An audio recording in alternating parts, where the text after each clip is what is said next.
All right. Hope says he's 2 minutes away, so we will, I say we give him 2 minutes to wait. Pause the thing and. I said yes. Whatever, what goes into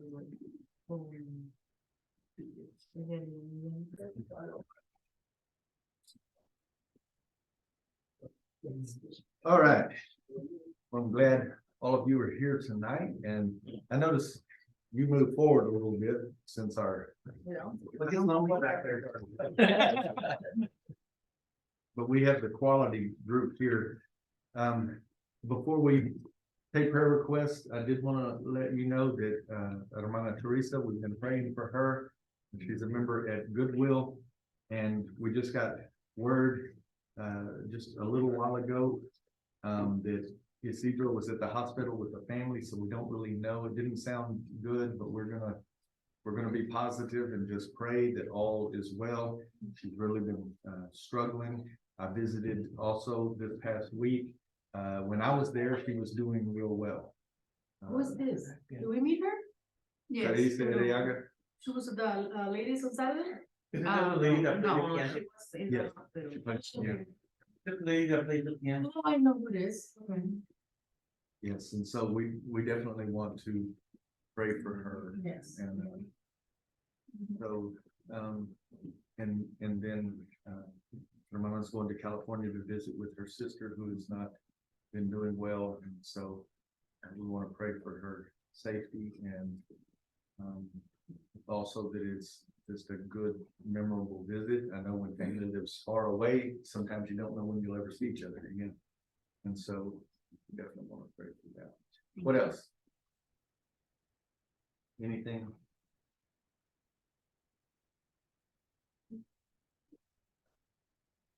Well, just want to shout out to our guys in Uganda, and we are glad you're tuned in with us.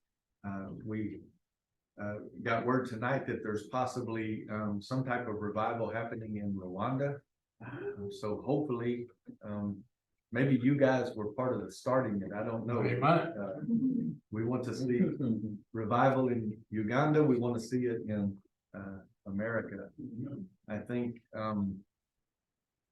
our country is becoming a mission field for missionaries to come from overseas here. We used to be the ones sending them all out. Now, missionaries from Korea and other parts of the world are coming here because of the heathens that live in our.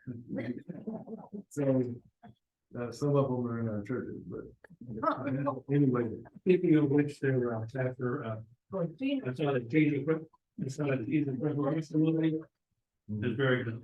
I like it, and you know, of course, that was a spiritual awakening. When the Jesus freaks started going crazy and stuff like that, you know, that was kind of an awakening back then during the 60s and 70s. Yeah, and some of it went well and some didn't. Right. But yeah, it definitely, I haven't seen it. I remember in the 70s, we had a big, at least where we were at in New York, we had a big spiritual revival. I mean, our youth, our church was amazing. It was incredible how the Lord was working on it. My mentor went through the Jesus movement and experienced the Lord in his life in a new way. He was raised in the church, but he said that during that movement, he was touched. And that was the beginning of his call into ministry. And so, yeah, there was definitely good that came out of it. And the reason it's PG-13 is because of the drug situation that, you know, occurred during that period, so that's why PG-13. Yeah. Well, now that's in the cartoon, so I don't know why they bother raising. Anyway, I was giving out some New Testaments at the college the other day, and so I went to give some New Testaments, and the guy had the book, The Joy of Cannabis, and so I gave him The Joy of Christ. So anyway, let me pray, and then we will get started. Lord, it's so good to be in your presence tonight with brothers and sisters, Lord, who want to grow in their faith, who want to grow in their leadership, who want to grow in knowledge and wisdom. So Lord, I just pray that tonight you will clear our thoughts, clear our hearts and minds to be receptive. Lord, I thank you for our guys in Uganda. Just pray a blessing over them. And Lord, I just lift up Hermana Teresa to you. And Lord, we have no clue what's going on right now, but I just pray for her health. I pray that you will be with the doctors and just use them as just very instruments of your own hands, Lord, to bring healing. I pray for Brother Ariaga and Alex and the rest of the family. Lord, I pray for Isidro as he's ministering to them. Lord, I pray that the power of your spirit will work in and through him as he ministers to the family. He prays over them and is just there to be that spiritual guide. So Lord, we just pray for your presence to be in that room. Lord, I pray for Hermana Rosa as she's going to California. I just pray for safe travel there and back. And Lord, I just pray that while she's there with her sister, there would be a sweet time of fellowship with her sister. And that, Lord, it would be a blessing to both of them. But Lord, we do pray that you bring her back here safely. And Lord, we just give this time to you. In Jesus' name we pray. Amen. All right. So I shared just a little bit before the recording was on that because of a mishap on my behalf, I had to switch one of the classes that was for tonight. It will happen, the counseling class, on April 4th. Whatever the first Tuesday of April is, I think that's the 4th. And that was when this was going to be taught, and I had to switch just to make it work for Miss Rhonda's calendar. Miss Rhonda will teach an incredible class on counseling. Everybody will benefit from it, but she's going to be mainly focusing on how to keep pastors out of trouble legally and to know when to draw the line between spiritual counseling and medical counseling. And so it's going to be a very good thing. But all of us counsel in one way or another. So I'm glad you to be here for that. Tonight, I'm going to teach on the class that we would have normally had on April 4th. And it's on developing a core group, essential launch team leaders.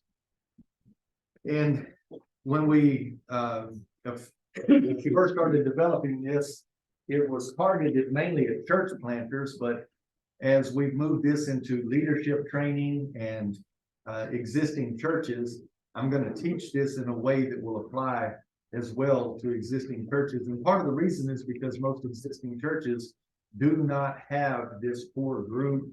And this core group is what makes up your essential launch team. So developing a launch team is the first step in a new church start. A pastor doesn't go at it alone. He's got to bring in people around him who can fill positions. It's what we would call the prenatal stage of birthing a new church. It's what happens before you launch out. And so there's 5 major areas with corresponding leaders, which must function at the time the congregation launches its first Sunday service to be effective. And these areas are vital for established churches to have in place as well. So I'm going to just say a few words. I have been in, I guess, about 5 or 6 churches now. I've been on staff in 5 of those 6 churches. One of the churches, while I was there, I really thought that God was going to call me into that church. And the whole time I was there, they had church planting classes right within that church itself.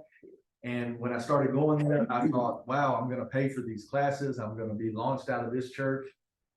And God never gave me the okay to stay in that church, which was weird because I kept telling my wife, this is where God brought us here. I know he did. But then the whole time we were there, God never told me to join that church. And so it was very odd. I can look back now and see why, because I wouldn't be right here tonight if I had went that direction. But anyway, in those 5 churches that I've been in, none of them really had these positions in place, these core group leaders. And that's probably why they struggled and did not grow. And so I want to talk about these areas. The first one is assimilation process. And this is the person who focuses on guests and new converts. They will make sure to give first-time guests a welcome card that will provide information for future contact. They will also help new people in the church body to know what their next steps are. So, excuse me. When we do things a little bit different now than I did in the past, but in the church I was in before, Transformation Church, if someone was in our service, I had a team of people that would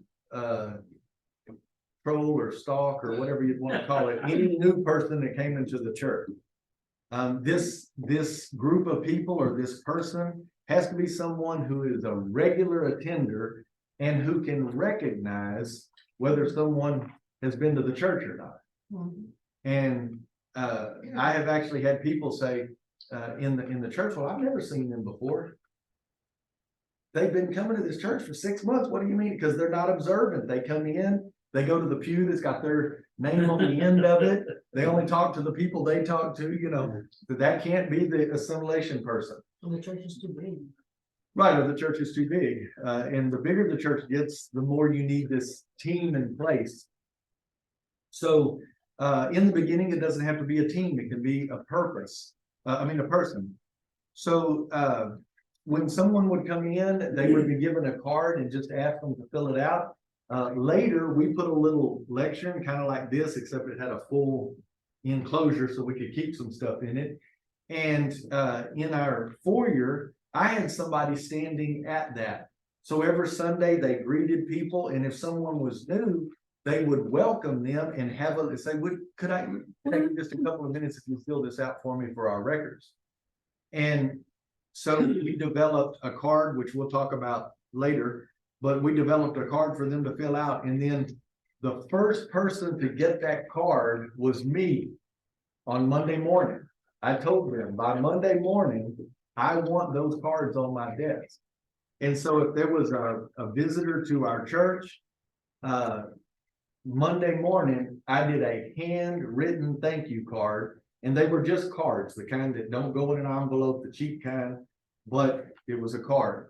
And on one side, it would have, you know, a Bible verse or something on it. And on the other side was blank and the place to put the stamp. And you can even print those yourself on cardstock. It doesn't, you don't have to order them. It doesn't cost a lot of money.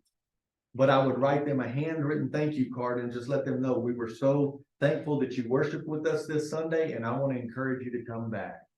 So they would get a handwritten note from the pastor. That's part of the assimilation process. And then if they had children on our cards then, now we don't have that now, but on our cards then, we asked them how many children they had and then what their ages were. And the reason we did this is because the next person that got that card, if they had children, the children's ministry leader got it. And the reason for it is because then they would look on their calendar of events and see what was the next thing coming up, whether it be VBS, whether it be a Happy Birthday Jesus party, whatever's coming up next. And then they would send a card too.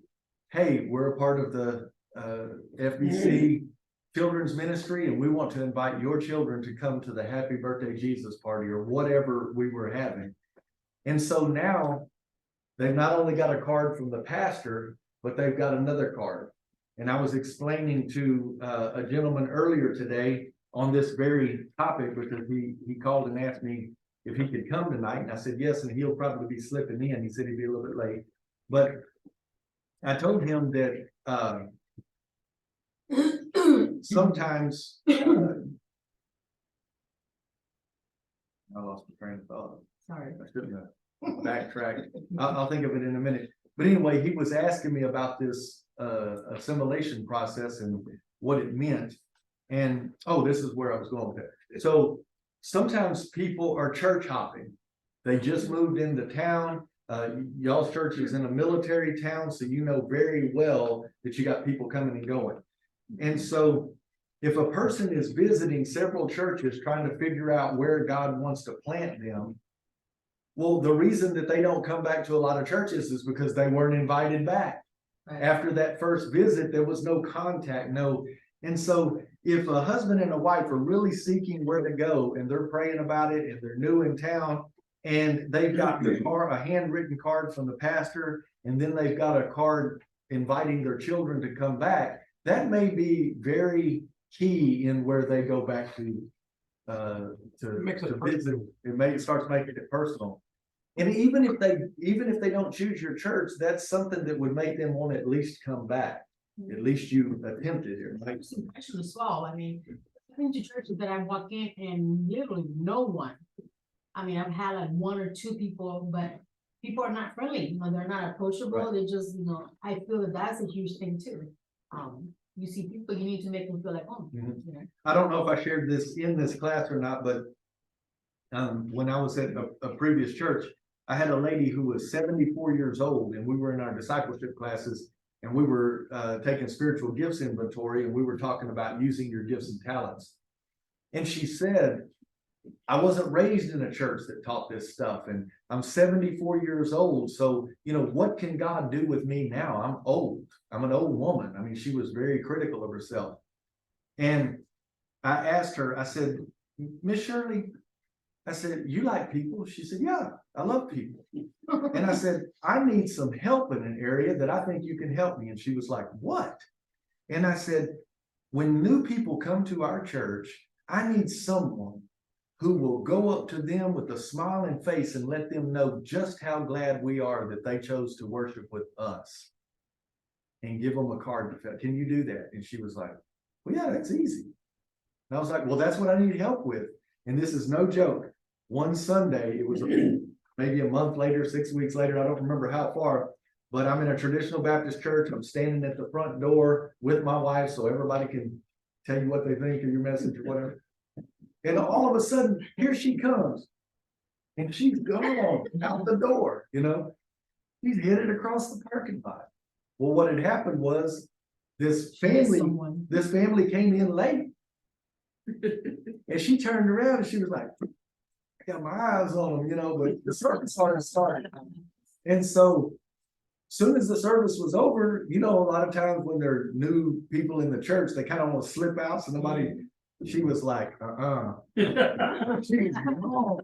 In the parking lot, she met them at the car and told them, y'all almost got away from me, you know, and so she was dedicated. So guess what? She was on our assimilation team, and we actually had a team of people. That way, if somebody's not there for whatever reason, you've got other people. But you need to find a person or a group of people who can tell who a visitor or a guest is, and that we quit calling them visitors. We started calling them guests. And because a visitor sounds just like that, they're going to visit and leave. A guest means they might come back, right? So no one who has a hotel calls you a visitor. They call you a guest because they want you to come back and be with them. And then that leads to another thing. You also, what's that? You can call them prospect. Yeah, a prospect. That'd be a great, yeah. Of course, if you said that, thanks for being a prospect. Yes, a prospect. Prospects. They're coming to visit us. Oh, I thought you were back. Yeah. Well, if we were saying it from the pulpit, because that's what we used to do, we would have this little perforated thing on the bulletin that you would fill out, and we would say, if you're a guest here with us this morning, when the offering plate goes around, do not worry about putting money in it, but put the little tear-off sheet in there so we can have a record of your visit. That's what, no, so we can stalk you later is what we.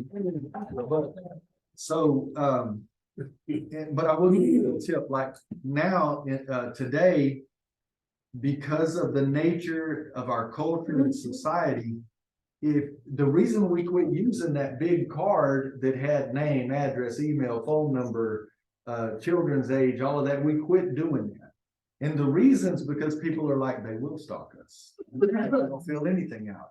I mean, in today's culture. So we limited it now to name, address, and email. I think we've only got 3 things on our card. And so the card's about this big, and in big 3 lines on it. And it's got a picture of a group of young people waving kind of in the background. And it says, welcome to Transformation Community Church. And that's all that's on. And we did that because sometimes if you're asking for too much information, they're like, yeah, no, that's. Yeah, that's true. So, and why do you wanna know my kid's age? You know, Yeah. what difference does it make where I live? You know, so we limited that, but you need to have that person in place, and the pastor cannot always be the one to do that. And everybody had to go past me on Sunday morning, so they're gonna get the pastor saying, hey, I'm glad you came. Well, I'm gonna get their information on my desk and I'm gonna give them a note, but they need, we called it 5 points of contact. So by the time somebody walked in our front door and the time they left the service, there were 5 points of contact, and mine was gonna be one of them. And so we want other people in the church to make those contacts. So, any questions about that? No. Assimilation? So, just some feedback. How well do you think your church does? Ours is easy, you know. We're We're small. My mom catches them in the front.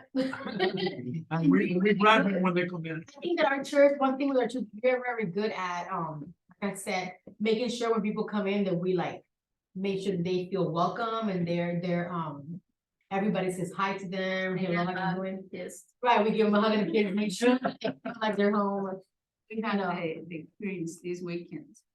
This family from Dallas came to visit our church because they have been thrown out in every church that they have been in Dallas, because the 3 of the kids are autistic. So we have Marco, Mhm, mhm. so we are trained already, thank God, Yeah. to deal with it. Yeah, And their kids weren't even, I think And Michael's is. and I asked them, because we took them to our house, my husband. And I asked them, how do you feel in church? What was your experience? They said, we felt like we were home. Family. So I was very happy. amen. So it's not just how they feel though while they're there, Right. but is there any actual follow-up to get them to come back? I think that's gotta be a part of that assimilation Yes. group. And so especially when you're in a church plant, I mean, you're trying to grow a church, right? Of course, an existing church ought to have that attitude too. We're trying to grow a church, so, yes. And I did just being a gentleman show up last Sunday and brought his service dog with him. And apparently he was visiting the various churches because he helps out the troops with the PSADs and stuff like that. He's a chaplain. Mhm. And I said, you know, if you ever meet a guy that has a service dog, you know, in our church, because we have a wood floor, all that kind of stuff, they're glad to have it. Mhm. You know, What's his because name? some churches have nothing but rugs, and it's kind of makes it Mhm. hard for a dog. What's his name? Past Chaplain Dave. Yeah, Dave's been to our class many times. Okay. He's got a little girl, black dog. Yeah, I think so, yes. Yeah, he's been to our class several times, Okay, so, he's a unique fellow, but still, Mhm. you know, if you can pass the word that, you know, if that's, you know, if my church is gonna be the dog church, then. Yeah, the only, just a real quick note on that. I don't have a problem with service dogs, like if you've actually got a disability or something. Right.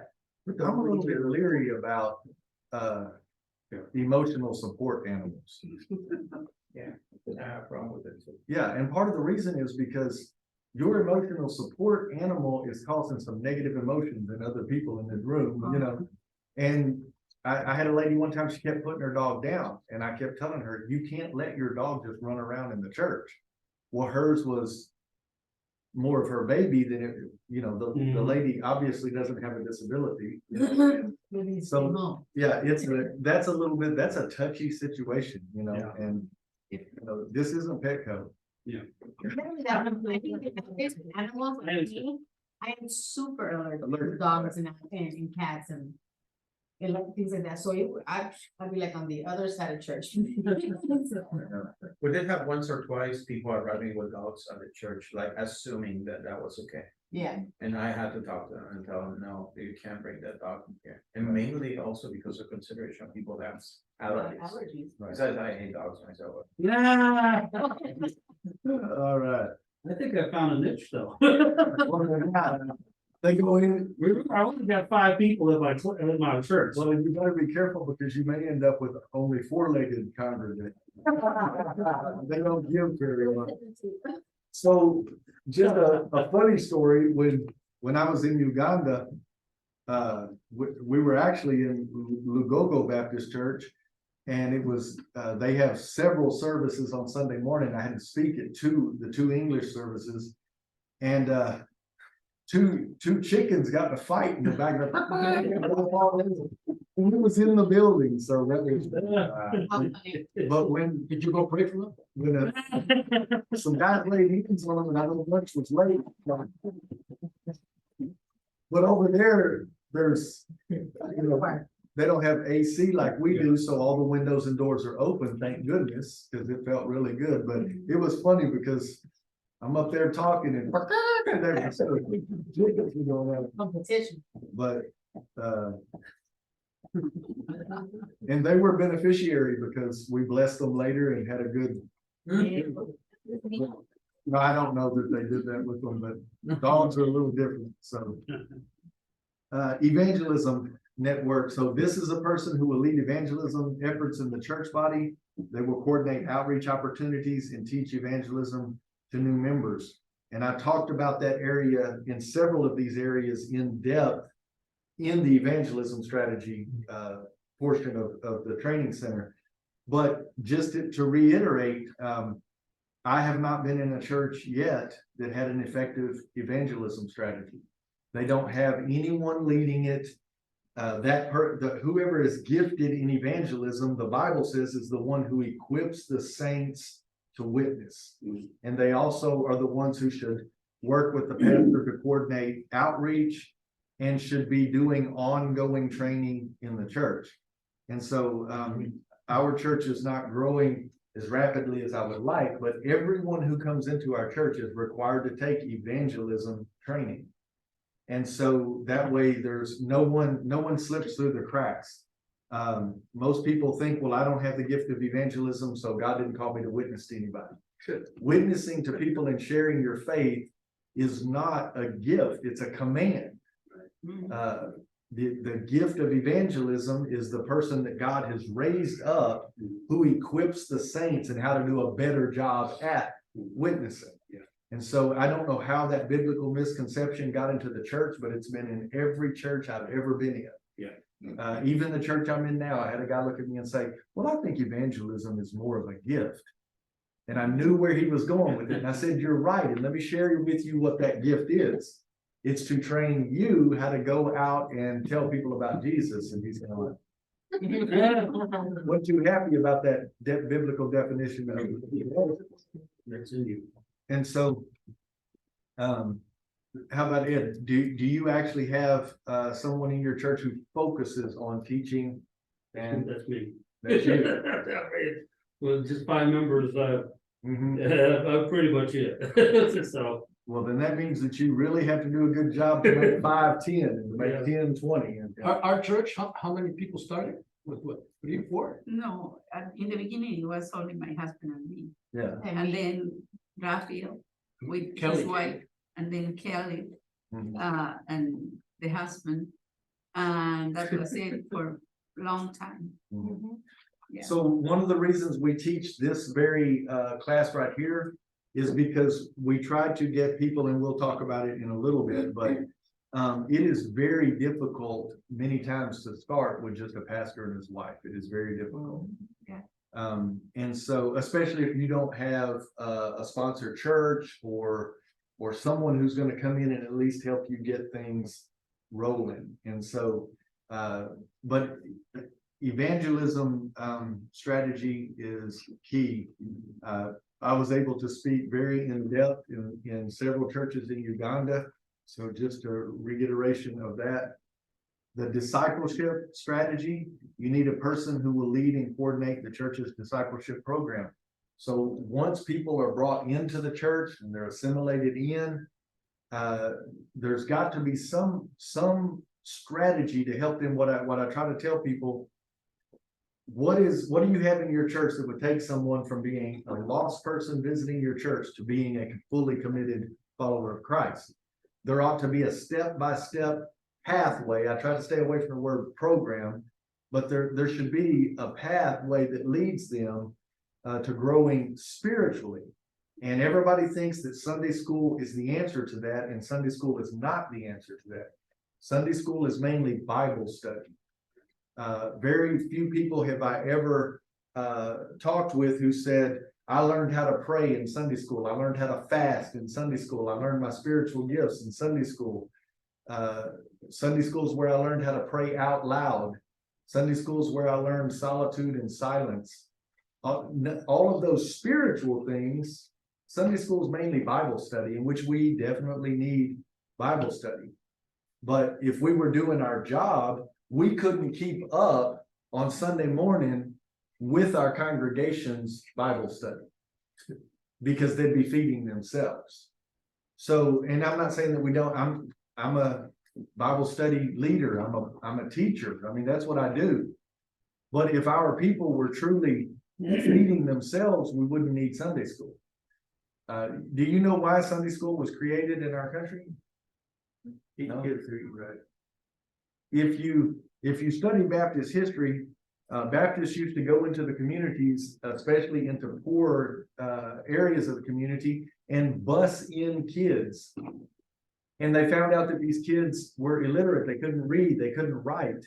And so they began to teach them. That's why it's Sunday school. They begin to teach them how to be literate, how to read and how to write. And they did it through the stories of the Bible. And then Sunday school was birthed. Well, then that began to spread to the adults, and then the whole family would come and divide up. And Sunday school is great. And unless your Sunday school is different than all the Sunday school I participated in, you come in, you got to have a time of fellowship, right? Everybody's got to get that cup of coffee, and you got to wait 15 minutes for those last people to trickle in before you get started. And then you take up prayer requests for 35 minutes. And a lot of your prayer requests go like this. Yeah, I don't know why that girl puts up with him, but we really need to pray. We really need to pray. Did you hear? Yeah, that I don't know whether it was gossip or prayer requests. We didn't take it up.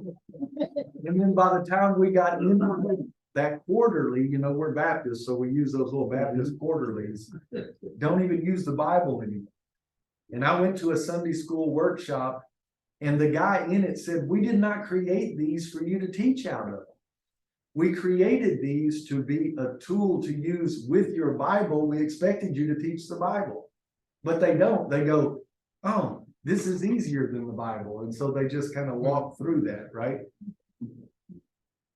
And also, we call it Bible study, and the only person that studied was the teacher, right? And so if we had a true discipleship strategy, then that 20 minutes of Sunday school would be irrelevant because our people were studying the Bible on their own. And I know when I first got saved, and I'm still like this to an extent, but when I first got saved, if I was sitting in the living room, my Bible was laid open on the arm of the couch. If I was in my bedroom, my Bible was there open. And every time I would think of something, I would look it up. I was like a sponge. Now, I wish I was still that zealous now, but I'm not home like I was then.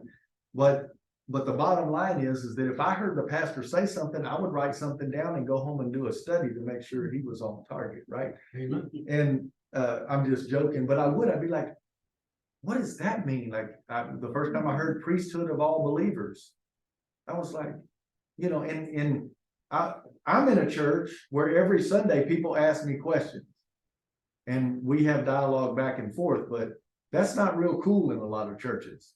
And I would be wanting to go, what does that mean? You know, raise my hand and ask the pastor questions. A lot of people don't realize this, but Paul actually took like 3 years before he started, going places. You know, he was there, I guess Damascus or something like that for 3 years. Yeah, it was- Before he. It was actually more like 10. So It was a long time, Well, yes. yeah, he Yes. took a while before he finally, decided to get on out. Right. We emphasize a lot in our church that whoever's preaching, they would always say, look it up. Oh, yeah. That's what I'm telling you. Look it up. Right. But the reality is the average person sitting in those pews Oh, aren't gonna look it up and don't care. I mean, that's the honest truth. And so a discipleship strategy is developed to take your people from wherever they are to the next step in spiritual growth, and each person's at a different place. But you really need something in place that your people can take. I guess some questions that I would ask right here is, if it's a new believer, I can guarantee you they probably don't know how to pray. And the reason I know that is because in most of our churches, 80%, 90% of the people don't know how to pray. No. At least not enough that you could say, Brother Raphael, would you bless our meal and fellowship together tonight? I've got people right now in my own church that if I asked them to do that simple little prayer, they would be like, why'd you call me out? You know, what? How long have you been saved? 38 years? No, I mean, you My can't mom bless is like food. that. My mom is like that. She gets nervous. She, I push her. Yeah. Because when I tell her, when you pray, you gotta pray so people can hear you, because you pray. I go, I gotta look at you, see when you finish praying. one thing, one thing we did, on Tuesdays, we have our Bible study. I mean, our prayer night. And when we first started with the church and stuff, we had it in the church before COVID. And one thing that we used to do was we would make a circle and everyone, they would assign, okay, you're gonna pray for this, you're gonna pray for this, you're gonna pray for this. And in that circle, my mom had to, Mhm. and she found herself okay, and we were like, Mom, we cannot hear you. So she started getting more practice in that, and I was telling Peter, that was a great way of even me knowing how to pray. Like me and my husband have that issue, because he's not very good at that. Mhm. So when we pray, we take turns. And some days be like, it's your turn again. I'm like, no, it's not. I'm just like, it's your turn. Even my son be like, Papa, it's your turn. So he has to take that Right. practice too, So the key too is in discipleship, not only do you have corporate discipleship, but you can ask Will, I have begged the more mature people in our church to take someone under their wing. And the way that you develop someone to be able to pray is when you're meeting with a new believer. They may not be a young believer, so I'll just say new believer. And I don't remember who it was in my life, but I think it was one of my associate pastors, but he would say, okay, Pastor, you dial and I'll hang up. And what he means is I'm going to start the prayer and he's going to end the prayer, right? Okay. And so, so whenever you've got that person, you could say, okay, this time I just want you to voice a prayer. Well, there's only two people, you and that person. And part of discipleship is developing that intimate relationship to where they will trust you and feel comfortable around you. Once you get that going and they feel comfortable, then you're in a group of guys at a prayer breakfast and you can say, hey, Rafi, would you bless our meal? Well, that's not that big of a step up. It's a few more people, but Lord, bless this bacon in Jesus' name. I mean, it's that simple, but Christians ought to be able to do that, especially if they've been saved for 30 years. Right. And I shared with y'all, I called on a deacon that time. Brother, would you dismiss us? And he was like, me? Oh, I don't pray out loud. And I mean, I did not embarrass him. I didn't say it in front of all the other people, but I was like, then how did you become a deacon? Right. If you're going to be a deacon, you ought to be able to pray. And then this is the other thing. What if your best friend came up to you and said, I really need you to pray for me? Oh no, sister, I don't do that out loud. Well, you just lost the opportunity to minister. You just lost trust. That's what we're called to do. We are a priesthood of believers and we're called to pray. And so anyway, I think discipleship is so important. And if you don't have someone in charge of putting that together, it took me 3 years to develop the plan that I've got now. And it's kind of morphed a little bit because I'm in a different church and it's grown. But in our church, if you join our church, you're required to take discipleship classes. And we start right at the beginning with how to pray. And 5 weeks we spend on how to pray, and Widalis has taken it, Will has taken it. It is, it's for the new believer, but I've also got people who've been saved 30 years who took it. And my associate pastor last week, he kept saying, man, I wish I had this when I was a new believer. Well, he's an associate pastor and an elder, but when he joined our church, he has to take the same classes. We don't, no one's exempt. If you join our church, you have to take discipleship. And he's even told our other members of the group, you know, a lot of this I already know because I'm a minister. And he said, but I'm still learning. There's a lot of this that this is, you know, so somebody needs to be in charge of discipleship in your church. And even if you got a church of 5, it is hard for the pastor to be all of these positions. As you grow, you've got to delegate that to someone who can effectively do it. And then not only that, I've said this 100 times, I was coaching a pastor in Wisconsin, and he just straight up told me, Pastor, I'm just not very evangelistic. And I told him the same thing Paul told Timothy, do the work of an evangelist. You are the leader, and it was a church plant. Well, if you're going to be a church planter and you know you're not strong in that, I think the first person you ought to get, you're trying to grow a new church. And if you don't have that gift, you got to get somebody alongside you who has that gift. And a lot of pastors are very good shepherds. You know, just like as soon as I asked Widalis, how is Hermana Teresa? She said, Isidro is at the hospital. That's what shepherds do. They rally around their sheep and minister to them. And that is a dominant gift of being a pastor, is to take care of the flock. But somebody's got to be there who knows a little bit, you know, pastors, shepherds don't birth sheep. Did you know that? Sheep birth sheep. Yeah, and somebody's got to teach the sheep how to birth sheep, and we'll leave it at that. So, yeah, right, because it's the sheep's responsibility to multiply. And so, and then children's ministry. We'll move to this one. This is the person who will lead all aspects of children's ministry. They will oversee nursery through usually 5th grade. I do know in the Hispanic community, simply because I've been in it for a long time, as well as my Ugandan brothers. When I was there, they asked me to speak to a youth group, and I said, I already knew. I've been to Sri Lanka, I've been to Uganda now, and I've been in the Hispanic church in America. And so when you say youth in Uganda, the first thing I asked was, how old are they? And they said, oh, anywhere from, say, 16 or 18 up to 30. And I was like, that's not youth.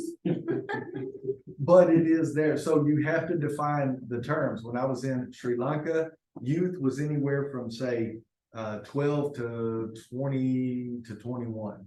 Mm-hmm. So the definition is different.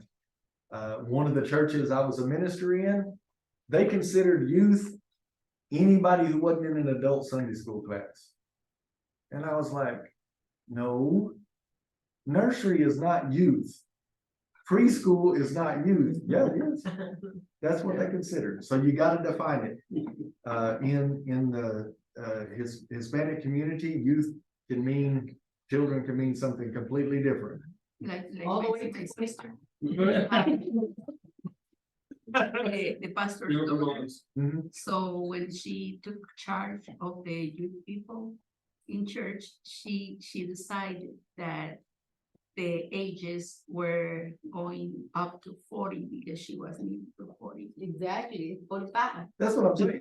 You have Don't let me to, get jealous. I get jealous. I want to be included. so really you got a church of the under 40 and the over 40. Okay, those of you who take Geritol, that side.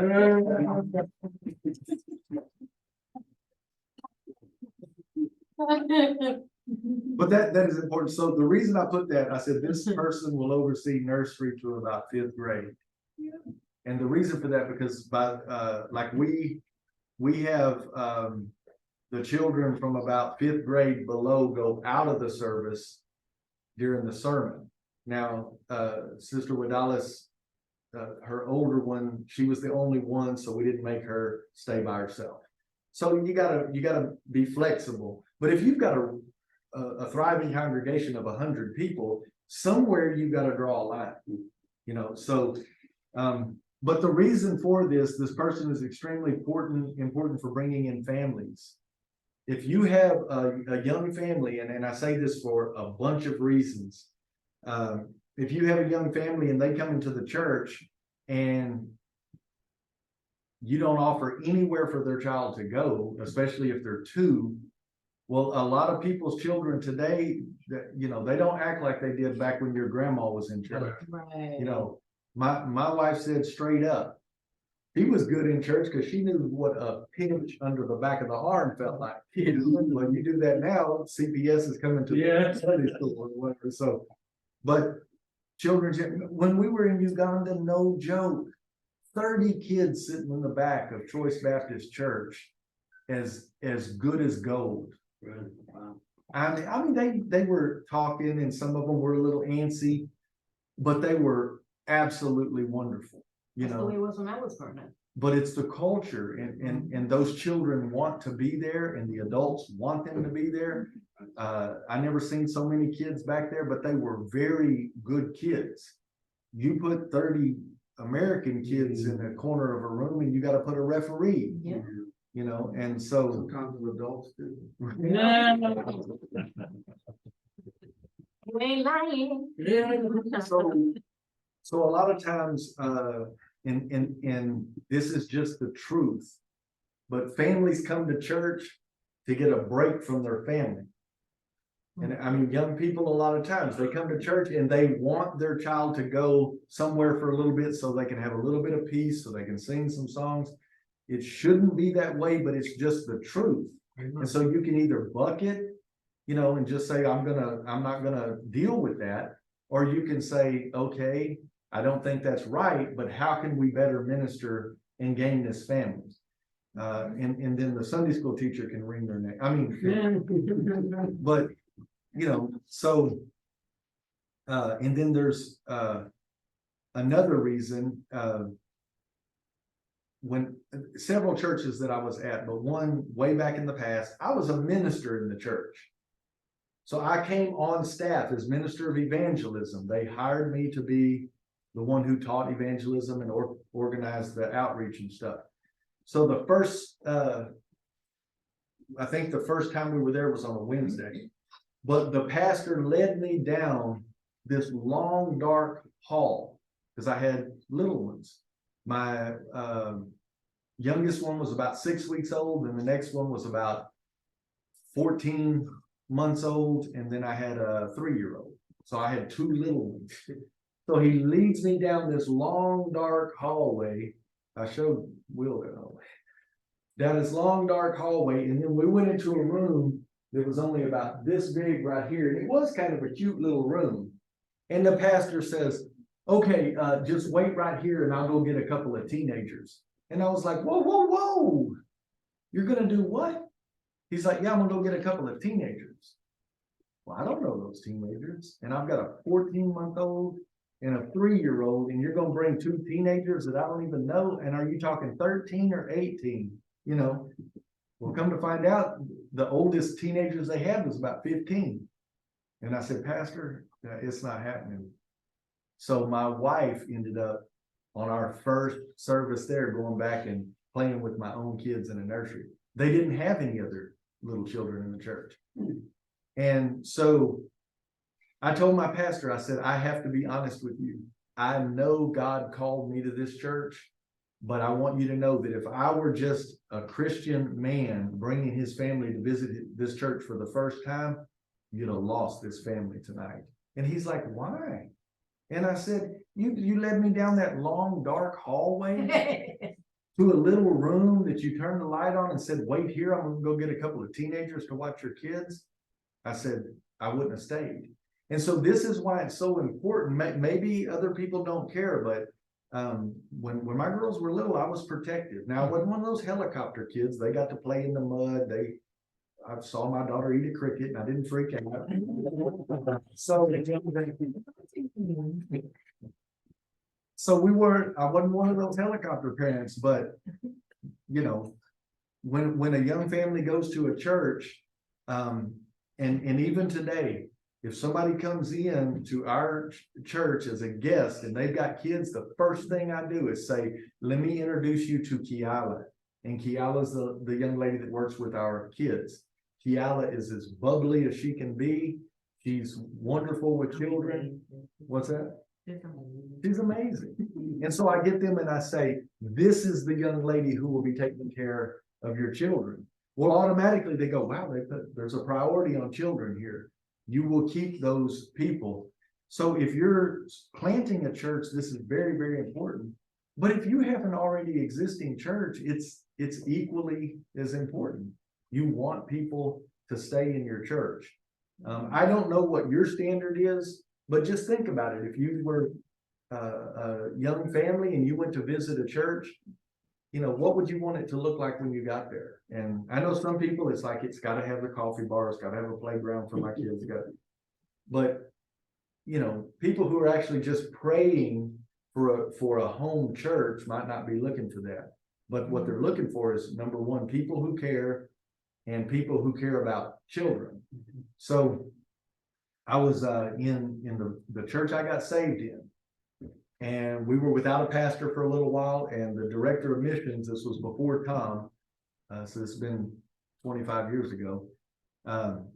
He asked the church, you know, what do you put high values on? And one of the things they said was children. And he's like, oh yeah, well, where's your children's area? Well, it was the area that was down that long dark hall that was locked up. They didn't even bother to unlock it because they didn't expect that any children would be coming, you know. And so one of the things that he pointed out is that if you really value something, it'll be reflected in the ministries in your church.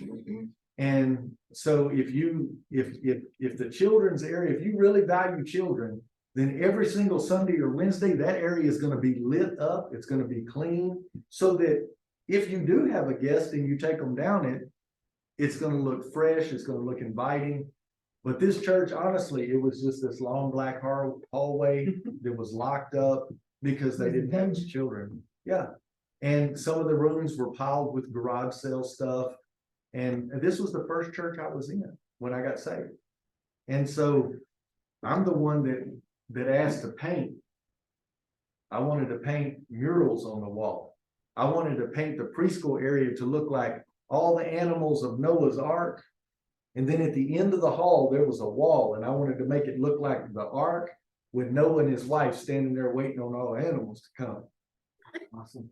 Yeah.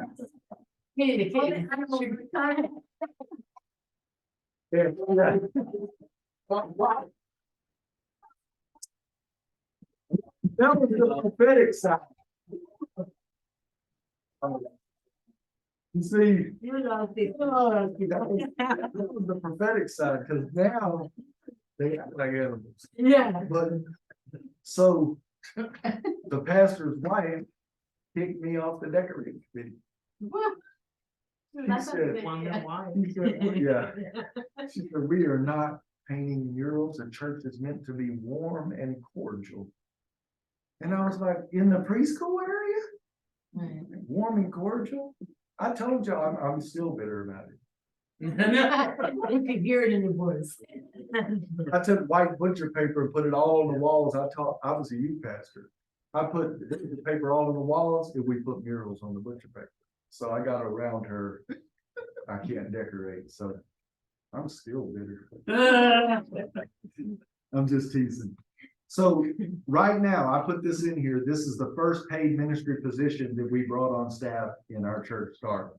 So in Transformation Community Church, outside of me, the day we started, Kiala was paid staff.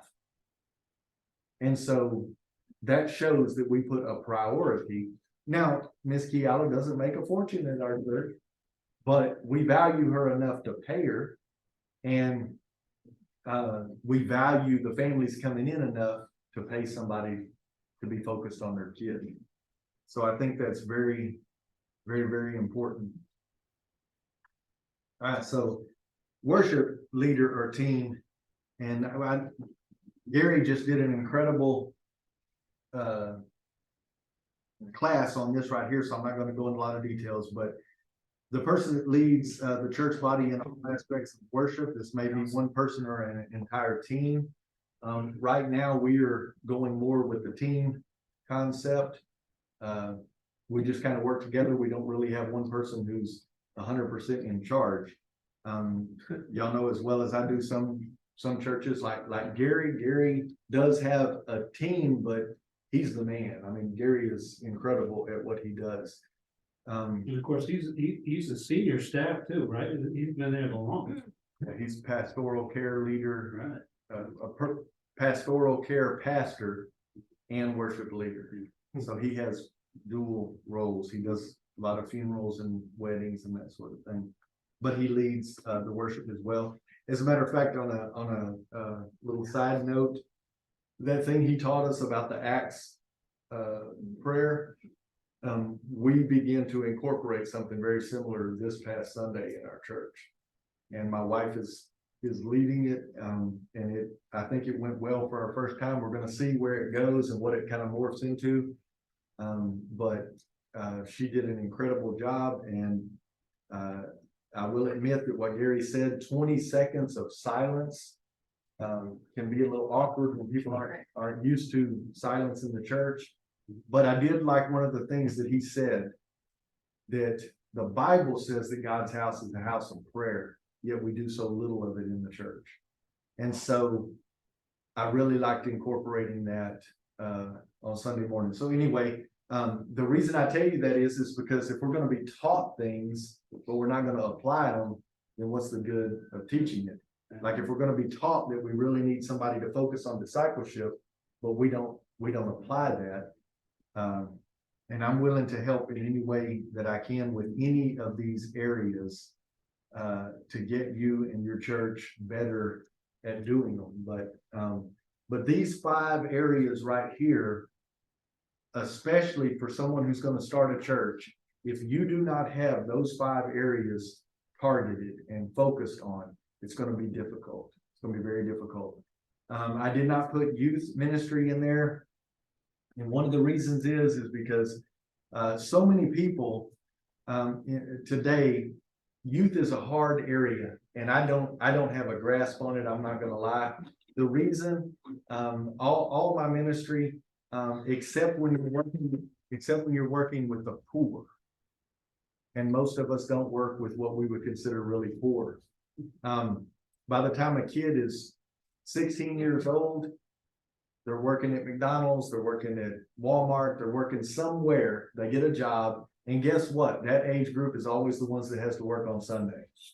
I lost so many of our youth because they're like, well, Pastor, I work now, and I'm like, well, get a job somewhere else, it doesn't do any good. And then there's a second reason. They get their driver's license. Now they've got a car, and on the Sundays they don't have to work, they're gone, so I don't really know, except that if you're like me, if dad has to get up early and get ready for church on Sunday morning, you're going to church with him, right? So we try to focus on the dads and let them deal with their teenagers. But in our church, we want teenagers eventually to be in a community group just like the adults.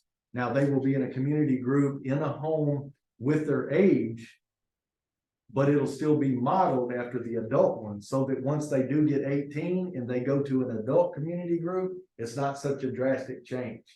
We don't really want to focus on a youth group that's got its own building out back with video games, and that's not what church is for.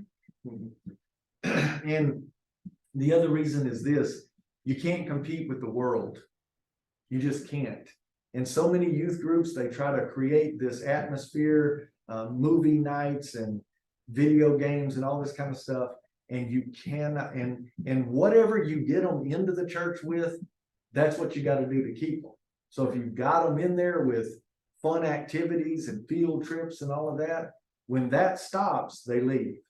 But if you can get them in there because Jesus has transformed their life, they'll stay for Jesus. Whether there's video games or not, they'll stay for Jesus. So that's just a little soapbox from Pastor Carl and not knowing what to do with youth anymore. But I do know that if you've got a family of 6 and dad has to get up and get the crust out of his eyes and put on a clean shirt, you're getting your butt up and going to church too. Sure is. Yeah. You know, my kids, you know, when I always regret that I, you know, walked away from church for so long while my kids, my other 2 were growing up, because they didn't grow up in church like I did. So when I moved out here, I pushed them, you know, you have no choice, you know, we go to church. Where do I have to go? Because I'm going. So if you leave my house, when you leave, you don't have to do what you want, but while you're here, you're going to go to church. And they did, they got up, they didn't want to, but they got up. But I hate that I did that, but at least now they still have that seed, you know, they're already grown and out of my house, but they both call me whenever they're feeling down, for me to pray for them to pray. So I like the fact they still have that. They grab a seed and they have it in their hearts. So I had a guy that I thought was a member of our church. I was in a restaurant having a kind of a lunch meeting with someone. And this young man that I thought was a member of our church, he comes up and he starts talking to us. I was like, hey, I haven't seen you in a while. And he shows up very sporadically when he needs something. So he just comes straight out. He said, yeah, we've been church hopping. Oh, yeah. And he said, well, you know, our son, we're trying to find a place where he likes the youth group. And so we've gone from this church to that church. And they said he liked the youth group over in this big church. And so we stayed there for a while, but now he's not liking it there. And I'm thinking, since when did he wear the pants in the family? You know, and they're looking for a youth group that he likes. Well, they've gone from church to church, and even the one that they found that he liked, well, now he don't like it, you know, and that's just how they are. And I try to encourage people, if you go to church because your kids like the playground or because your youth likes the music, it's not the right reason. Right. You know, it's just not the right reason. And I'm not saying that kids shouldn't have the opportunity to be around kids their age or anything like that. But I would encourage, especially a man, to be praying, Lord, where do you want us? And then if you get there and they don't have a great youth program, maybe God's calling you to be a part of that youth program to get it up and going. You know, we want the ready-made stuff. You know, I want to pull up to the first window, give my money, that way I can tell them what I want. And then when I get to the second window, it better be ready. And that's just the kind of world that we live in. So, I have yes. to make a comment about that. So our daughters, they come with us to church, but you know, a lot of them, both of them are involved in something. Mhm. They're helping. So they're like, we want to go somewhere that we don't have to do anything. Like meaning like they want to keep on coming to our church, obviously, but they also want like just to receive, you know, go to a place where they can. That's different. That's different. So That's different. so we're like, okay, yeah, and they wanna go to an English church because, you know, Right, they right. understand better, So I'm like, okay. So we said, okay, we support you, go for it, you know, go receive, just don't, so they went to this big church and went on, some kind of, friend of their, that told them, oh, that church is awesome, they have a great youth group, so they went. And when they came home, they were so disappointed. And I said, what happened? And they said, well, it was amazing in the sense they gave us this little gift, you know, like welcome, and you're part of the family now. And then so and they had all these games and the stage with lights and all that. It was amazing, like really cool. And they had all these games. And so everybody was playing and all that. And then my daughters asked the leaders, like, so when is this service gonna start? Or whatever, right? They're like, oh, well, today is just like a fun day. We're just gonna hang out today. And she's like, is this like what you're every day? And she's like, no, sometimes we just sit down and like ask questions and, like each other kind of like, so. She was like, okay, I'm done here. So they kind of like walked out. They were on their way out and the adults were having their service as well, but in another building. And when they were passing by, they were worshiping. So they just snuck in and they just stayed and enjoyed the worship for a little bit. So, anyways, the outcome of that was they came and they said, that is not what we were looking. They're like, I realized that I value the presence of God, and that's what I'm looking for. I'm not looking for a cool place, or we're not looking for having fun, even though, yeah, it's nice to, have fun with other youth. But we are missing, or we're actually looking for the presence of God, and that's what we have. We have it in the church, he says, but I don't know. That was their. That is a great testimony, though. It's a wonderful testimony. And one of the things that we have lost in our country is the understanding that when we go corporately on Sunday, there's only one audience, and it's God. It's God. And in our culture, we have gone there thinking we're the audience. And what does church have for me today? And I'm straight up in our church, we don't have nothing for you. What we ask you is, what did you come here to offer God? Because he's the audience here. We are all in his presence to worship. Right. And to receive his word. If you want to receive something, you're gonna receive his word. And ask what God can do for you, ask what you can do for God. John F. Kennedy's statement, turn it around. Sometimes we in church, we can't even do a amen or an hallelujah or nothing, or even lift your hands and thank him. Right. So, Well, and like me, I don't ever associate anything well, hang on, let me back up. Rarely do I associate external things as worship. Now, don't get me wrong. The reason I backed up on that is because in the scriptures, worship and adoration was a prostrating of oneself before God. So your posture there was some outward, like if I'm down on my knees with my hands up and somebody walks into the room, they'd go, oh, he's worshiping. So you would know because of my posture. But how enthusiastic you are about the worship doesn't mean you're worshiping at all. right. Because music, have you ever been driving down the road and a song comes on that's got like a good beat and it starts getting faster and faster, and all of a sudden you look down, you're like, oh, I'm doing 90. Music has a way of pumping you up. Well, there was no Holy Spirit in that, but you were getting excited, weren't you? Enough that you were speeding. So sometimes we can be as much in worship with no music, no noise, no nothing on our face. But posture does seem to have a lot to do with worship. But anyway, in saying that, it is difficult in our culture with all of these in place to get people to want to come and to stay in your church. So if you've got somebody even in the worship area that doesn't understand why you worship and what worship is, today you can go to some churches and it is a concert every week. Now it may be a Gaither homecoming every Sunday, or it may be a Elevation church. And the reason I say that is because some of our older generation seem to think that there's nothing wrong with a Gaither concert, but don't let it be Bethel. Right. Well, I shouldn't have said Bethel. Nowadays that's touchy.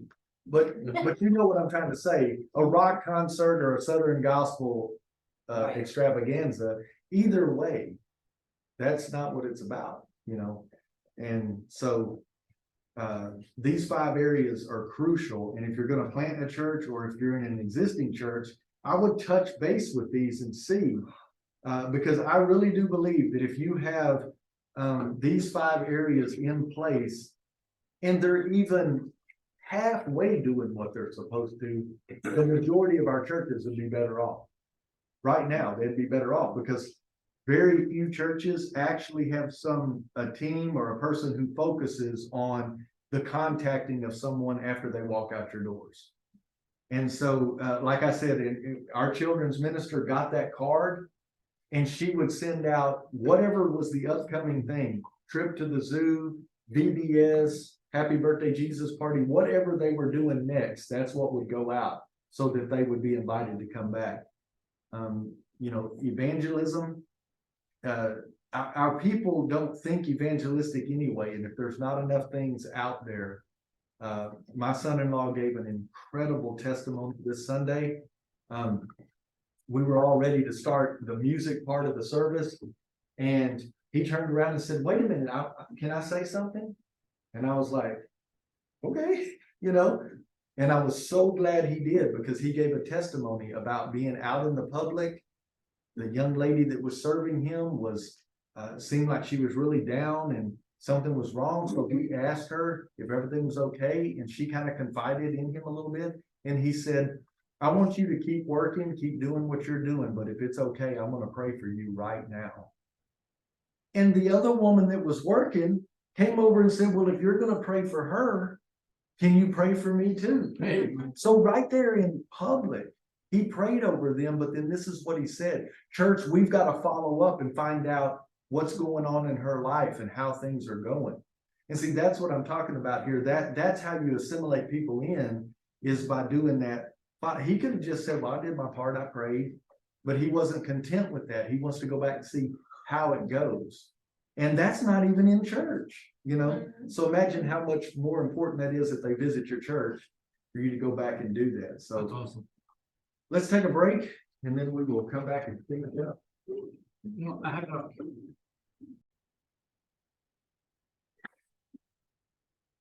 All right, I'm going to talk just a little bit about a launch team and the size of it. I know that's a lunch. A lunch size? Well, lunch size depends on whether it's Weight Watchers or.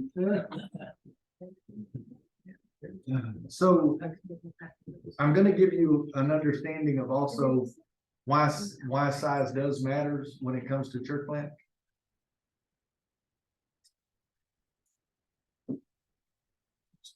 I was gonna say, I got more of them. Thank you. No, she gave me, I thought it was her. Oh, okay. So a lot of planters wait longer to begin public worship services.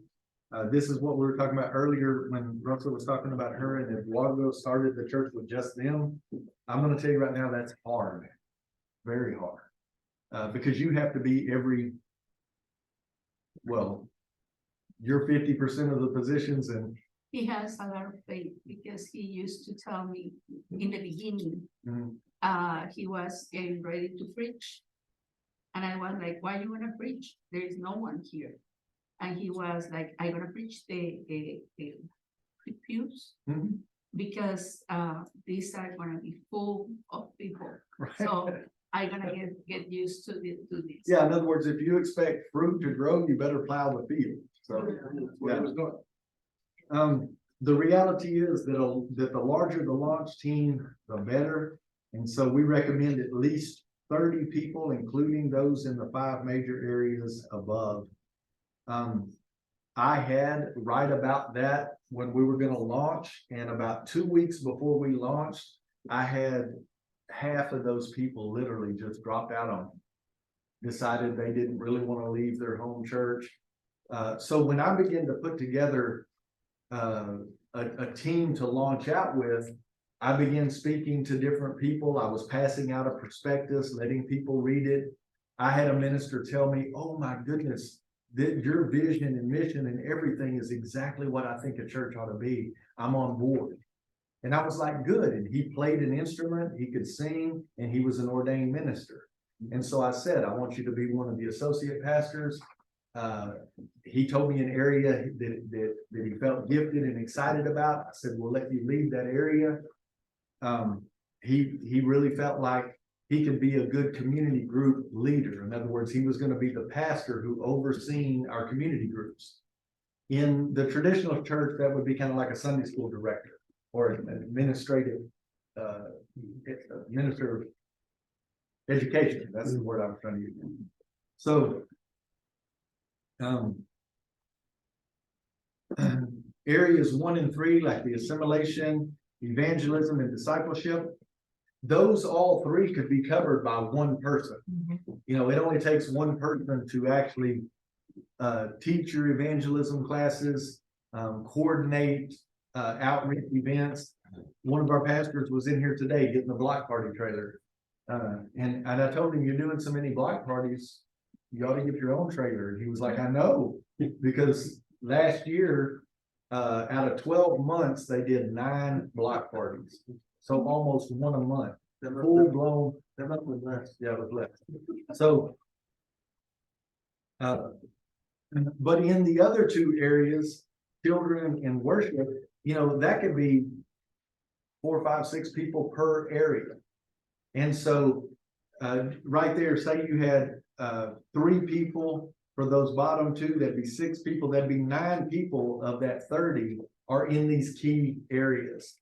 And if you know that your church is gonna be focused on homeless ministry, well, don't launch until you've got somebody who says, that's my area. And that way they can focus on it. The pastor can still be a part.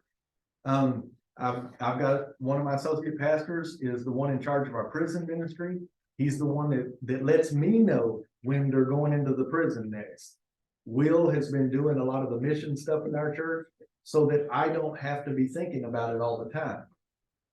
I gave him a calendar that showed every single missions offering. Every November is International Day of Prayer for the Persecuted Church, which we get material that we order and it comes in with videos.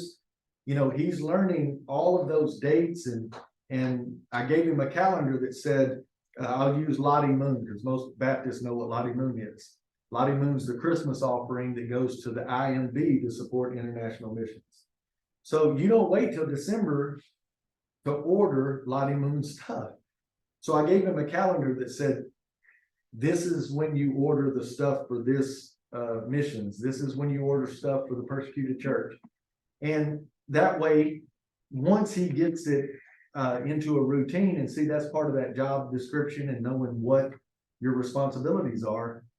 But that way, in time, I'm not even gonna have to think about it. Will's gonna come up and say, hey, I got the videos in. I want you to come look and see which one you'd like for which week or whatever. And I'm like, oh yeah, Lottie Moon, you know.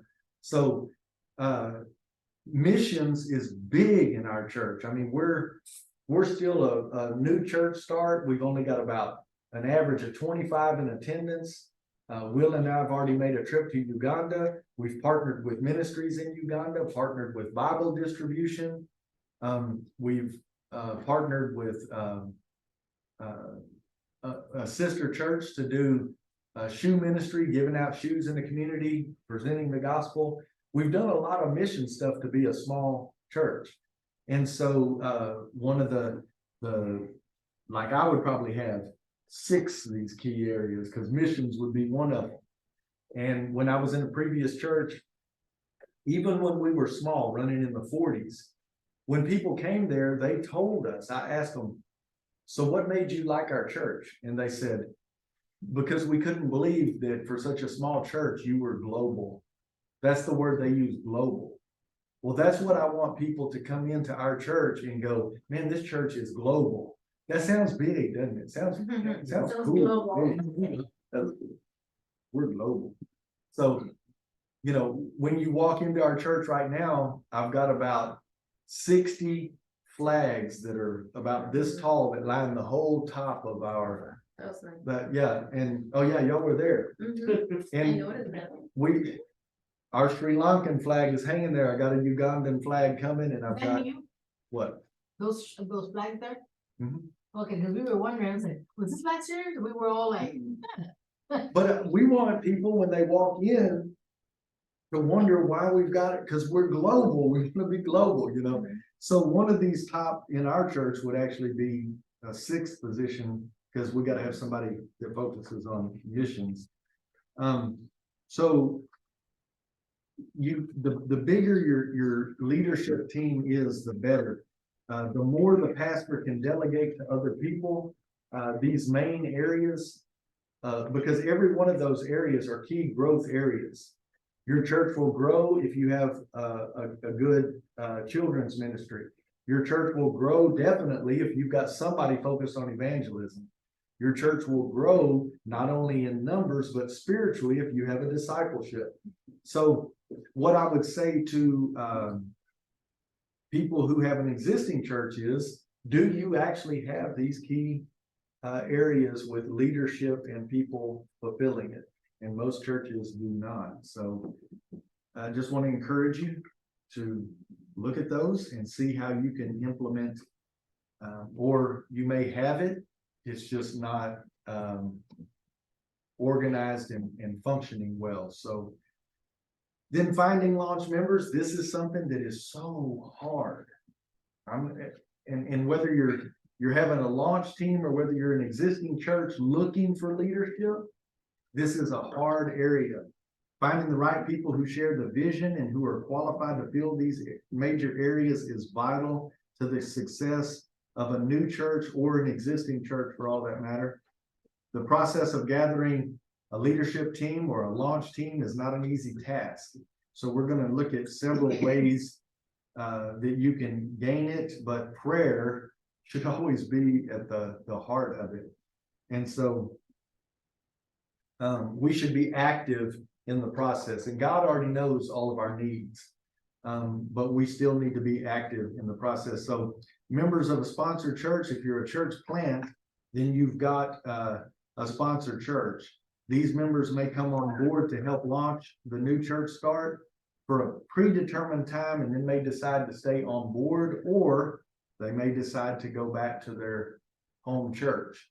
So several of our church plants, the church planter was able to recruit people from the sponsor church, and they would go for 1 year. They would commit to 1 year, and then after that 1 year, they were to pray, do I go back to the sponsor church, or do I stay and become a part here? One of the things they encouraged was, if along the way you feel like that you're definitely going to go back, that your job while you're there is to raise up someone to replace you, so that when you leave, that position is filled.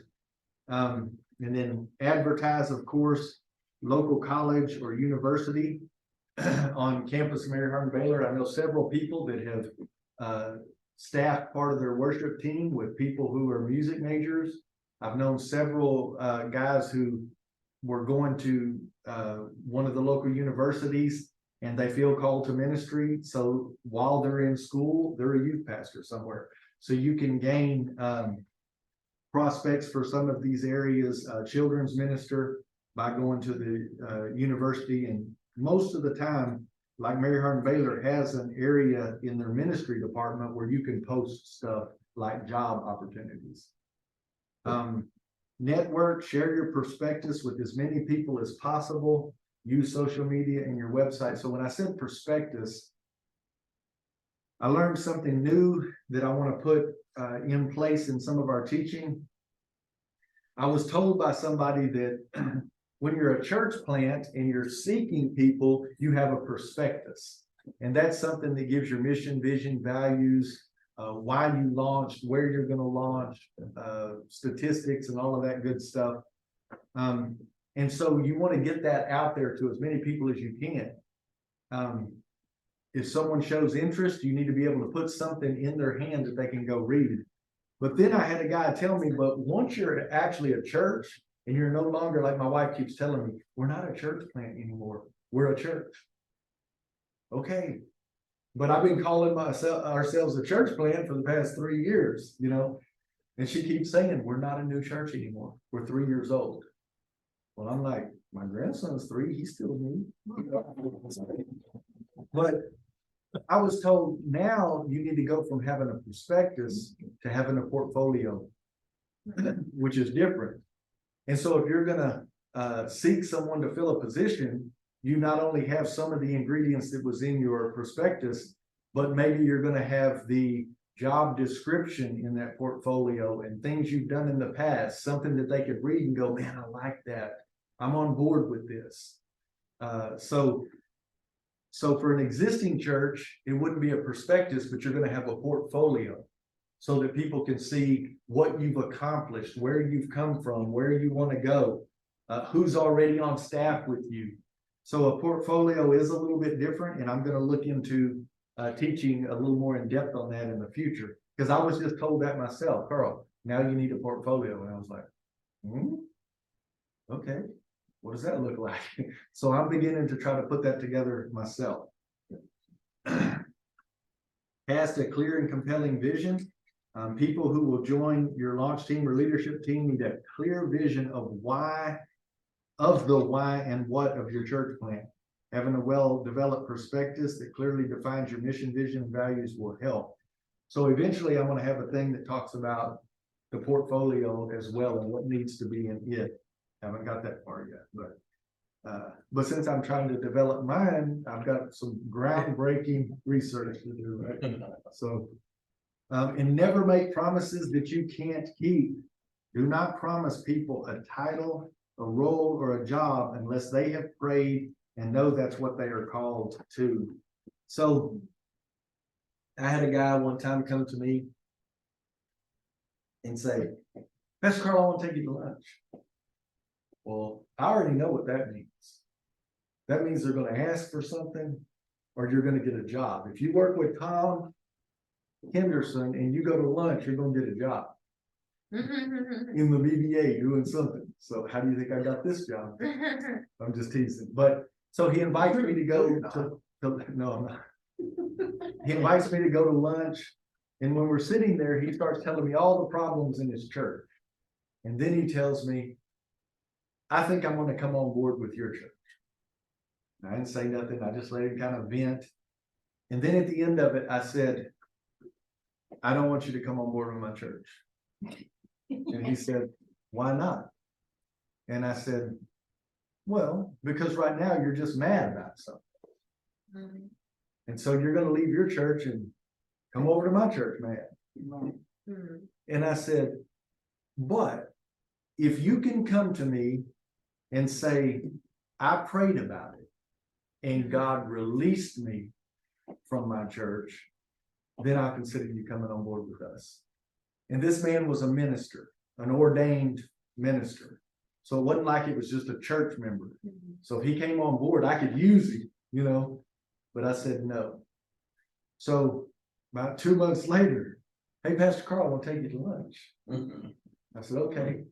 We had Chinese, we had Vietnamese, we had barbecue. I must have went to lunch a half a dozen times over the course of about 6 or 8 months. And he would tell me about how awesome it would be if we could do this together or we could do that together. And not so much complaining about his other church. And every single time I would say, did God release you? Did God release you? And finally, he came up to me and he said, I'm not mad anymore. I just don't feel like I'm being effective anymore. I've been praying about it. I asked God to forgive me and I asked him to release me. And I feel like God has released me. And I said, okay, then we can talk. Let's go to lunch. Let's go to lunch. You're doing a lot. That's metabolism. Well, what I tell people is, everybody says it's my metabolism, but I say, follow me around for 1 week. Because right now, I pastor a church and it's 3 part-time jobs. So I work 6 to 7 days a week, every single week. And sometimes 8. Yeah. And I've been going since about 9 this morning. So, but anyway, but don't make promises that you can't keep. Don't promise somebody a position or a title or a role just to get them to come on board with you if God isn't behind it, if there isn't prayer, because what will happen is you'll have somebody in that position. And also, I would be willing to say as well that the clear vision, a part of that is what me and Hope was talking about earlier. I have made up job descriptions for every single position, even the volunteer positions. And there's a twofold to that. Number one, if I don't know what's expected of me, how do I know if I'm doing a good job at it? And the second reason is, how can you get on to someone that you haven't given a clear expectation of what their job is to begin with? And I'll give you an example. At a previous church that I was at, there was a room that had all of this marker written, all the people's names. You know, John was here, Katie loves Jesus. It had all these funny stuff on it. And I said, what's up with that wall? Because now it was a closet. Well, I found out that that used to be the youth room before walls were put up and it was turned into offices. And the deacon said, oh, we had an idiot youth pastor. And I'm like, wow, that's love. You know, they said, he let all those kids draw on the wall. And I just asked a simple question. Did you tell him he couldn't do that? And this was his answer. No, but any idiot knows you don't put murals on the wall. I still haven't got over that. It's still bad. They go to forgive. So I said, but did you tell him he couldn't do that?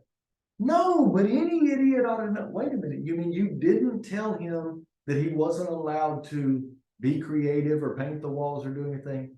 Well, no, then it's your fault. And he didn't like that.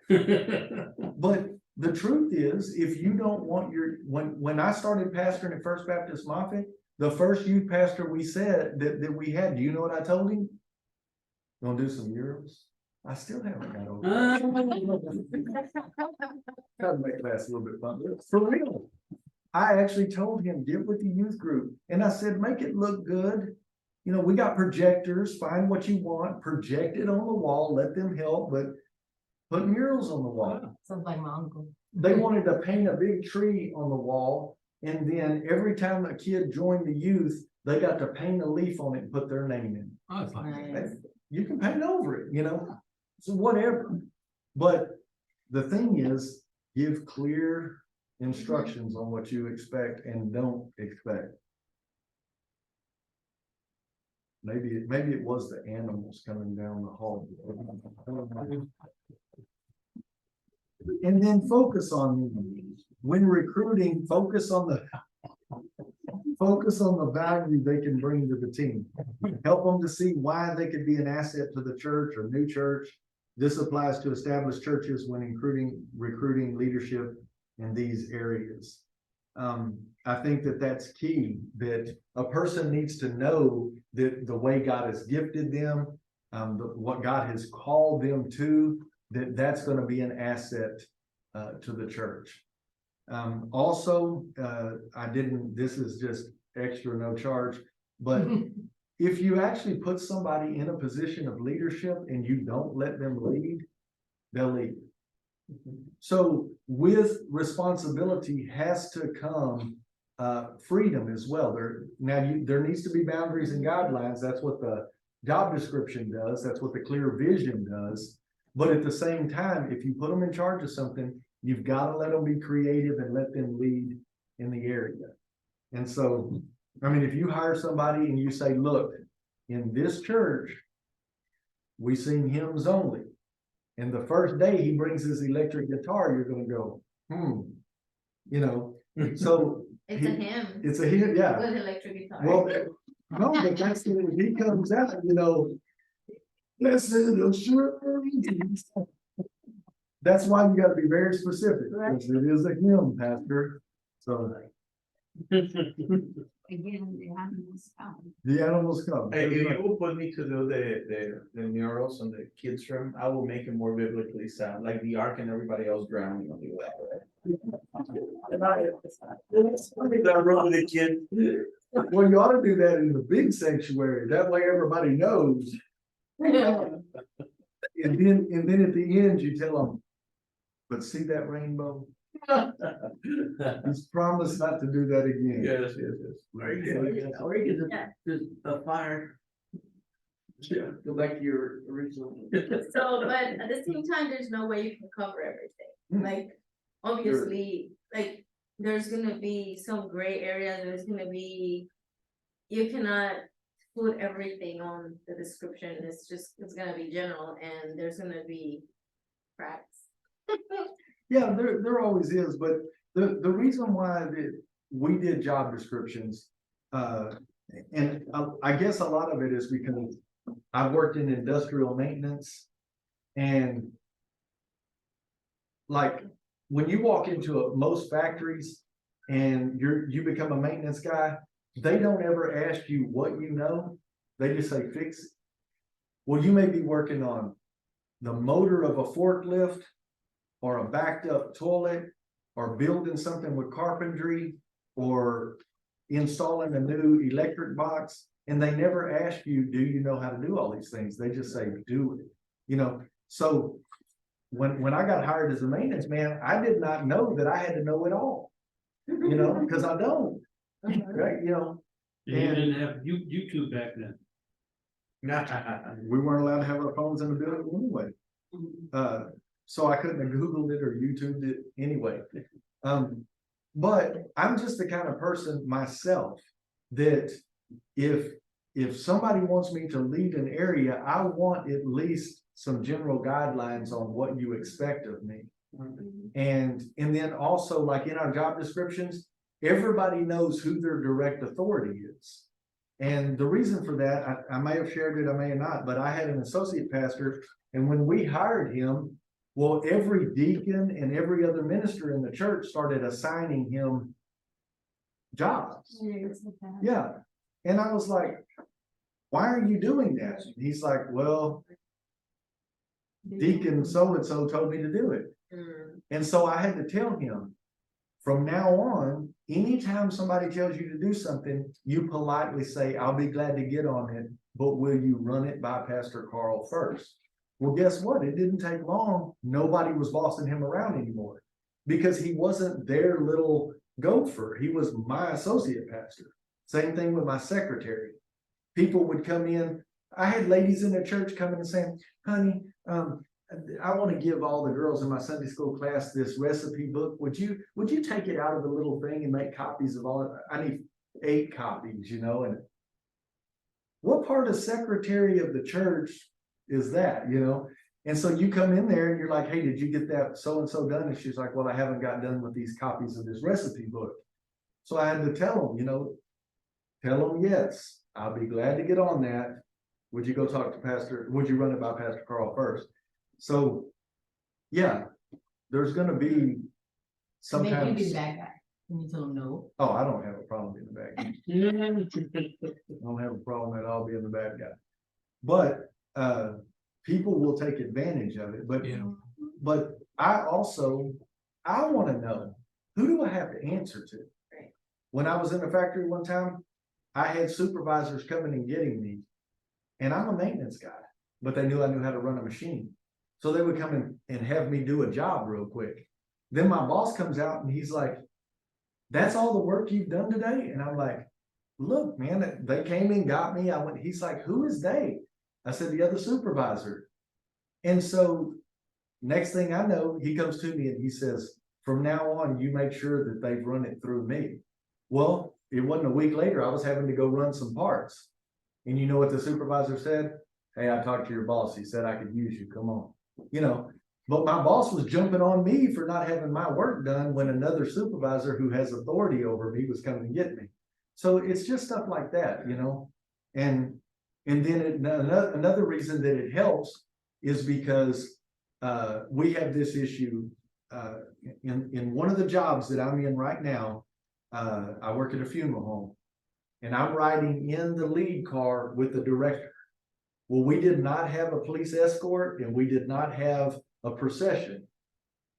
We told the family before we left, you've got to obey the street signs, you've got to obey the red lights and everything, because we do not have an escort.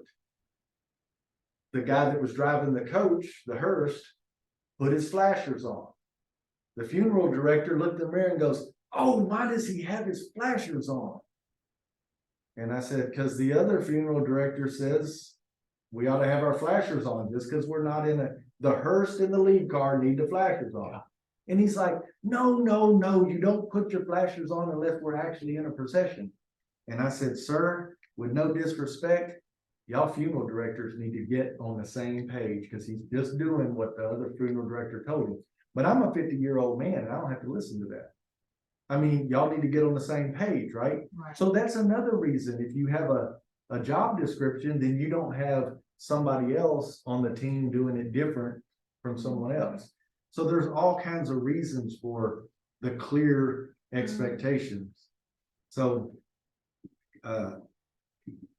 yeah, and communicate, did you know communication, the greatest tool of the devil in the church, does anybody know what his greatest tool is in the church?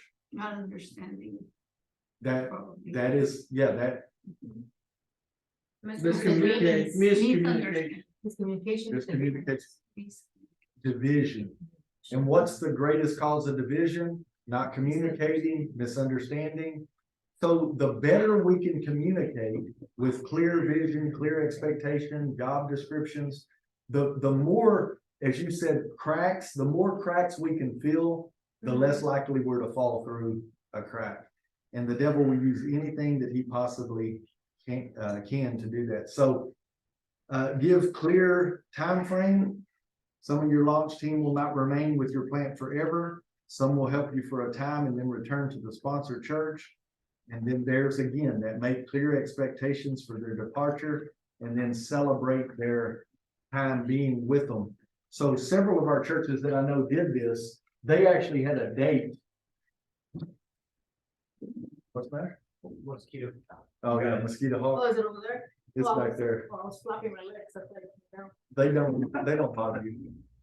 Those big ones like that. Everything is bigger here in Texas. I mean. So are the tall tales, right?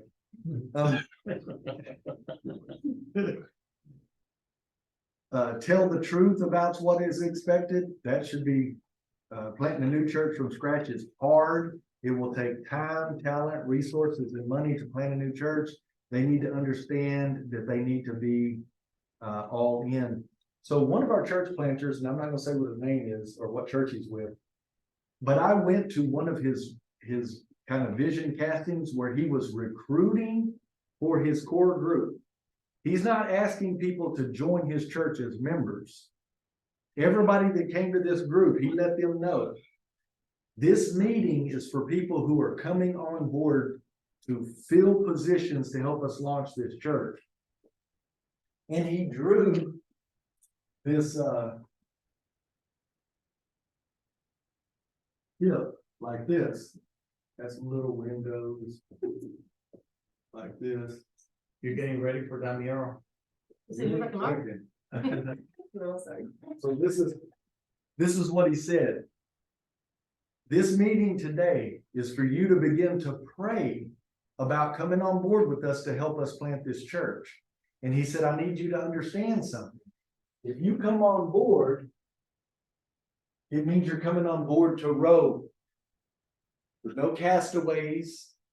We need rowers. We need people who are filling positions, ministry team leaders, areas in the church where you're going to be serving, set up and take down, all of these areas where you're going to have an oar. And he said, and if you want to join this team that we're recruiting for today, and you don't pick up an oar, we will put one in your hand. Because this meeting is for worker bees, for servants. And he said, see this little guy right here?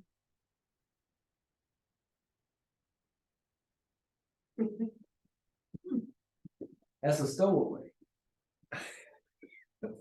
He said, if you're tempted to climb on board this ship and you have no intentions of putting an oar in your hand, this meeting isn't for you. He said, in about a year, maybe 18 months, we're going to have all of our ministries in place and we'll be able to minister to you. And he said, so if you're here tonight and you're hurt and you're broken and you need ministering to, we're not the church for you right now. He said, I'm just being honest. We do not, that's not what we are right now. This is a core group that's gonna plant a healing ministry. But right now, that's not what this is. We are recruiting for a war. You know, we don't need people who already need the infirmary or whatever. So that's what he said. Now, that was pretty bold. Mhm. But in that meeting, he said, I need everyone here to understand He was being honest. Of what Yeah. he needed. that if you're looking for a new church that's got warm and fuzzy worship, we're not it. Right now, that's not our church.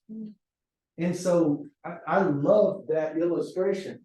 If you come on board this team, you better bring an oar or we're gonna put one in your hand. We need leaders. And I love that. I was like, why didn't I see this before I planted? I would, you know, but, and he started out with about 50 or 60 people, and all of them had oars in their hand.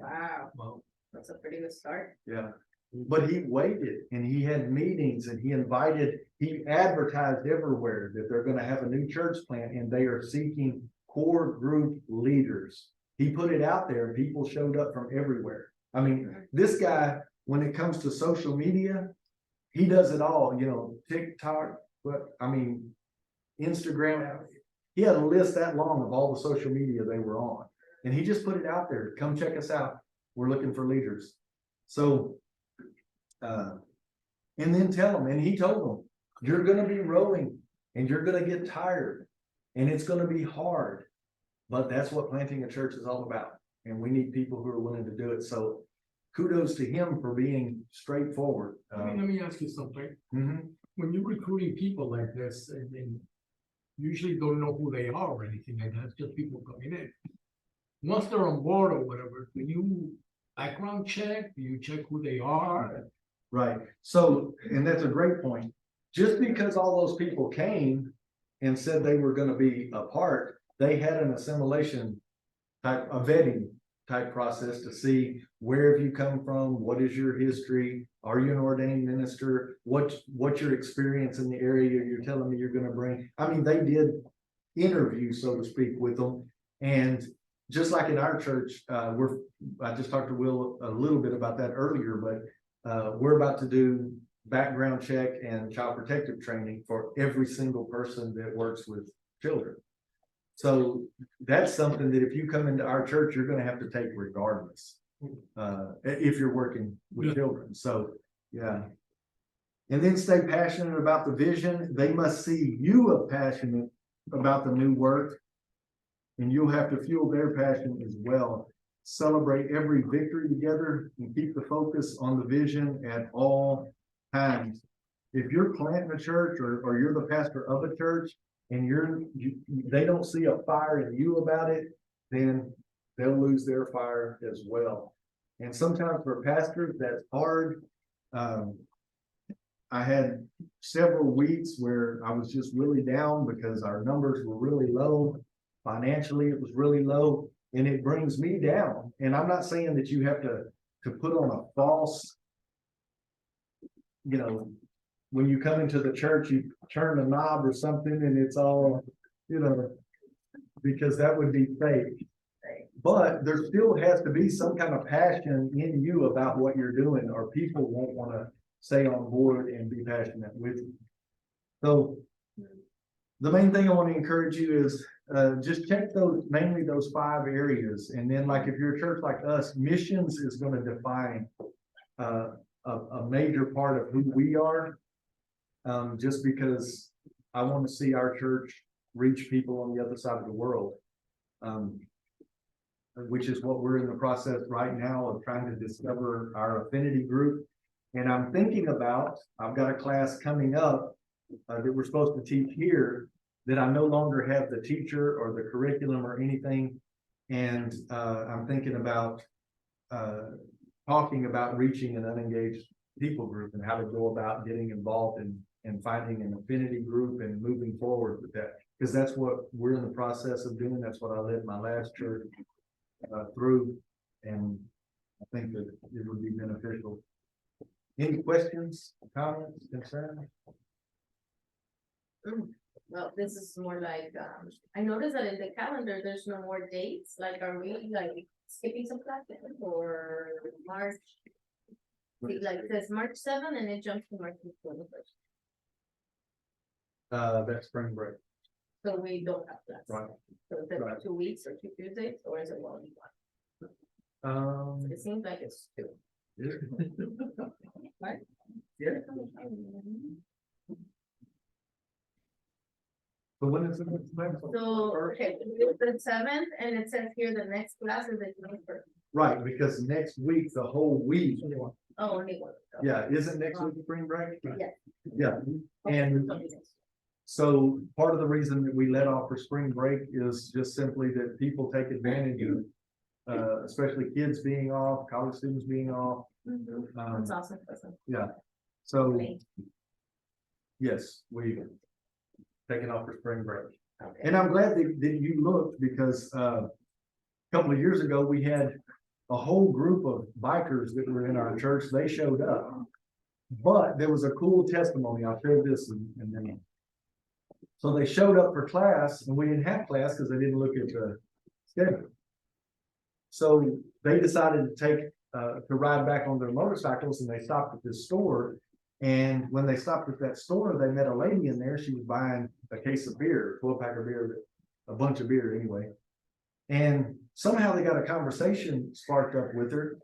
And before it was over, right in the middle of this gas station, she's down on her knees weeping, Wow. accepting Christ, and they're all praying over her in front of the whole store. Wow. And they said they would have never have had that encounter if they hadn't have come to class when they weren't supposed to come to class. So it was That's that, awesome. to me, that's an incredible Yes. story. God can use our mistakes or, well, it wasn't really a mistake, but our lack of punctuality, our lack of looking at, I don't know. But it was no accident that that girl, now I don't know if she still bought her 12-pack or whatever, but I know that she was on her knees crying and receiving Christ in that gas station. So, another funny story, I went on a ride with some bikers.